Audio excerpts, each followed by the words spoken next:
Hello বন্ধুরা, আজ আমাদের বাড়িতে মা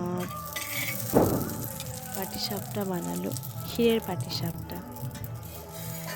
তো আমি এর আগে ক্ষীরের পাটিসাপটা কোনোদিনও খাইনি, তো এবার প্রথম। মা এর আগে বানিয়েছিল, তখন আমি বাড়িতে ছিলাম না, আমি শ্বশুরবাড়ি ছিলাম। তো ওই জন্য আমার জন্যই আবার বানালো মা। তো ক্ষীরের পাটিসাপটা সত্যি বেশ ভালোই লাগলো খেতে। কি বলবো, প্রথমবার খেয়েছি মানে সত্যি কথা বলতে দুধের যে কোনো জিনিসই আমার ভালো লাগে।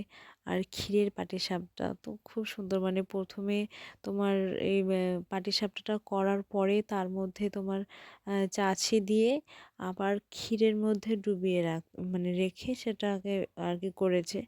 তো সত্যিই দারুণ খেতে।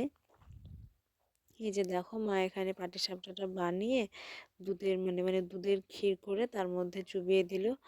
আর এদিকে আমি ভাজছিলাম পাটিসাপটাটা, আমি একটু ভাজছিলাম।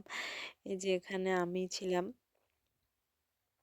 তো আমি আর মা একসাথে হাতে পাতে একটু করে নিচ্ছিলাম, কারণ মা একসাথে এতগুলো করবে কি করে।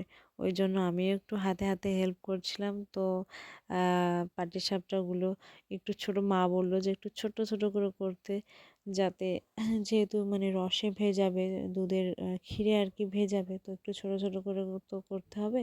ওই জন্য মা বললো ছোট ছোট করে করতে। তো আমি বেশি ছোট করতে পারছিলাম না বলে মা আমাকে বকছিল। আর এখানে দেখো কিভাবে মা পাটিসাপটাটা জড়িয়ে রাখছে।